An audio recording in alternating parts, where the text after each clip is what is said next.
আসসালামু আলাইকুম। আজ আমি আপনাদের দেখাবো যে আজকে রাতে বৃষ্টিতে কি অবস্থা। পুরা মাঠে যেন শুধু পানি আর পানি। আজ কয়েকদিন ধরেই চলছে একটানা বৃষ্টি। তবে আজকে রাতে বৃষ্টির পরিমাণটা অনেকটা বেশি ছিল। মাঠে এসে দেখি যে আমার মরিচের জমিতে শুধু পানি আর পানি। মরিচের জমির পিলির ভিতর দিয়ে শুধু পানি আর পানি, কিন্তু পানি তেমন বের হচ্ছে না। অল্প পরিমাণে পানি বের হচ্ছে, যার কারণে জমির ভিতরে এখনও পানি অনেক বেঁধে আছে।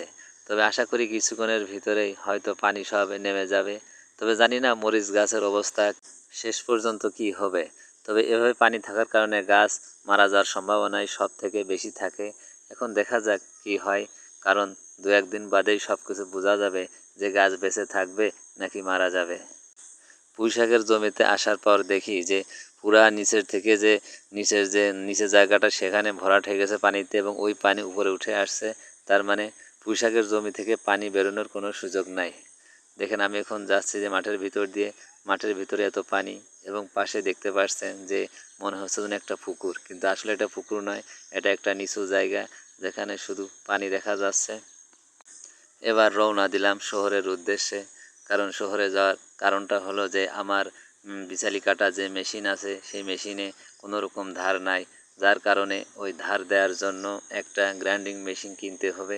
সেই মেশিন কেনার উদ্দেশ্যে মূলত শহরে যাওয়া, এবং শহরে যাওয়ার পথে যে ব্রিজটি দেখা যাচ্ছে এই ব্রিজের পরেই শহরে ঢুকবো। এবং শহরে যাওয়ার উদ্দেশ্য আমার এই বিচুলি কাটা মেশিন নিয়ে আমি বড় সমস্যায় আছি। কারণ বিচুলি কাটতে গেলে ঠিকমতো কাটা যাচ্ছে না, কারণ ওই মেশিনে তেমন ধারই থাকে না, যার কারণে ধার দেওয়ার জন্যই মূলত আমার এই গ্রাইন্ডিং মেশিন কিনতে যাওয়া। আমার সাথে আমার এক ভাই ও ভাতিজা আছে, কারণ ওদের সাথেই যাচ্ছি শহরে। একজনের মোবাইলে সমস্যা ও আরেকজনের কি যেন একটা দরকার আছে।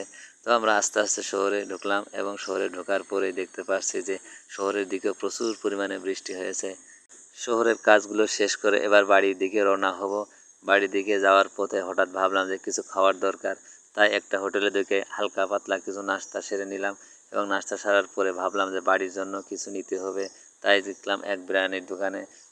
বিরিয়ানি নেওয়ার পর এবার আমরা গাড়িতে উঠবো বাড়ি যাওয়ার উদ্দেশ্যে। কারণ যে কোনো মুহূর্তে বৃষ্টি চলে আসতে পারে, আকাশে প্রচুর পরিমাণে মেঘ। তাই যত তাড়াতাড়ি সম্ভব বাড়ির দিকে রওনা হব।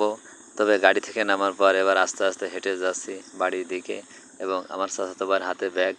এবং শেষ পর্যন্ত বাড়ি আসলাম। আসার পর এবার গ্রাইন্ডিং মেশিনটা বের করে দেখলাম যে মেশিনটা কেমন বা কী অবস্থা। যার বিচালি কাটা মেশিন আছে তার এই মেশিন লাগবেই, কারণ প্রথম পর্যায়ে মনে হয় যে লাগবে না, কিন্তু কিছুদিন পর দেখা যায় যে এই মেশিন বাদে আসলে সম্ভব না। কারণ কিছুদিন পর পরই ধার করা লাগে, তা না হলে ঠিকমতো বিচালি কাটা যায় না।